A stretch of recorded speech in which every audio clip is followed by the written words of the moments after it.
Follow कीजिए। यहाँ पे क्या हो रहा है देखिए, कुछ आदमी एक ट्रक को पुश कर रहे हैं। तो ट्रक को पुश कर रहे हैं तो ट्रक का वेलोसिटी, ट्रक का स्पीड चेंज हो रहा है। यस, स्पीड वेलोसिटी का मैग्नीट्यूड होता है, ये आप जानते हो। तो देखो, ये ट्रक रेस्ट से शुरू होकर स्पीड में आ रहा है, ठीक है। आप क्रिकेट में देखे होगे, एक बॉल जब आपके तरफ आ रहा है, ठीक है, आप जब कैच करते हो तब क्या होता है, the ball that is in motion, वो मोशन से रेस्ट में आ रहा है। सो फोर्स, और ये कैसे हो रहा है, आप एक फोर्स दे रहे हो, ये आदमी फोर्स दे रहे हैं। सो फोर्स फोर्स क्या कर रहा है, ये रेस्ट से मोशन और मोशन से रेस्ट, ये चेंज कर रहे हैं, ठीक है। So we can say yes, force can change the speed of an object, ठीक है। Speed from rest to motion, that is speed. Speed is decreasing, that is also speed.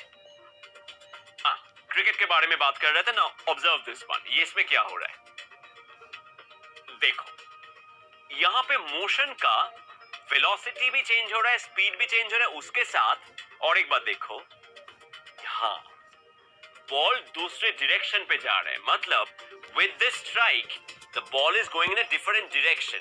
So force can change the direction of an object. Force can change the direction of motion of an object. Okay? Now see what is happening here.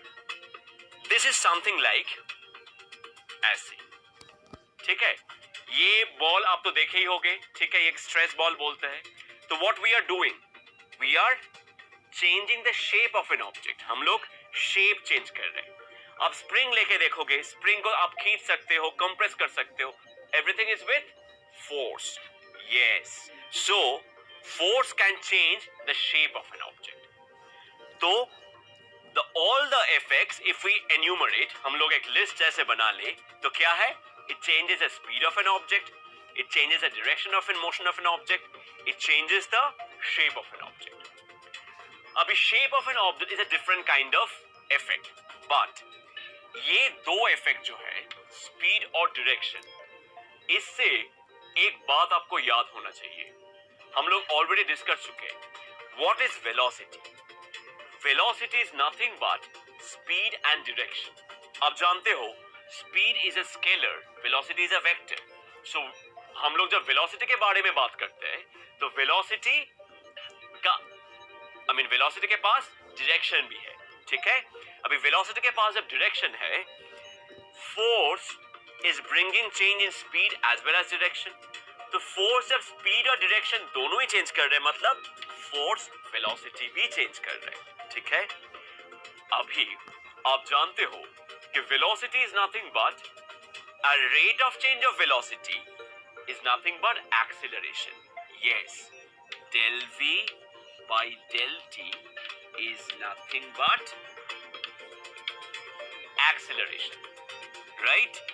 Both are vectors, so हम लोग arrow से denote करें। So force velocity का speed और direction change कर रहा है, means force is changing acceleration, force is changing acceleration. अभी एक्सीलरेशन कैसा वे में चेंज करता है? There are three ways of producing acceleration. What are they?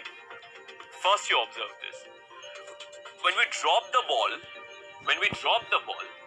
Ball का स्पीड इंक्रीज हो रहा है, ठीक है। When we throw the ball का स्पीड डिक्रीज हो रहा है। When speed is decreasing or increasing, its velocity is changing, so means we are having acceleration, right? We are having acceleration. इसको फॉलो कीजिए। ये जो ये व्हील देखो, स्पीड सेम है, एक यूनिफॉर्म स्पीड में मूव कर रहे हैं, पर यूनिफॉर्म स्पीड में मूव कर रहे हैं मतलब ये है क्या कि इसका वेलोसिटी भी यूनिफॉर्म है? नहीं है, इसका वेलोसिटी चेंज हो रहा है। क्यों? क्योंकि इसका डायरेक्शन बदल रहा है। तो डायरेक्शन बदल रहा है मतलब वेलोसिटी चेंज हो रहा है, वेलोसिटी चेंज हो रहा है मतलब acceleration is there.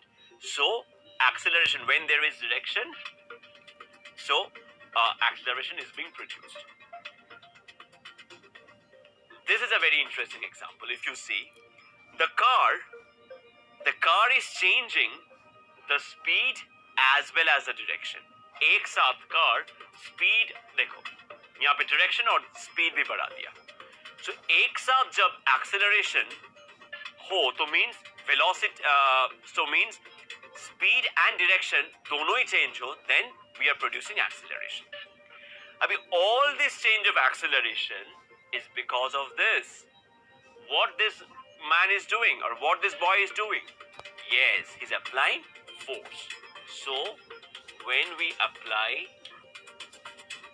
force, then we get acceleration. And the way we have already studied. अभी ये force और acceleration, these two very important concept को एक very important equation से हम लोग connect करते हैं. I hope you know. Right? What is that? Yes, it is F equals to ma, where m is the mass of the object. We will study about this equation in our future classes. अभी के लिए बस इतना ही.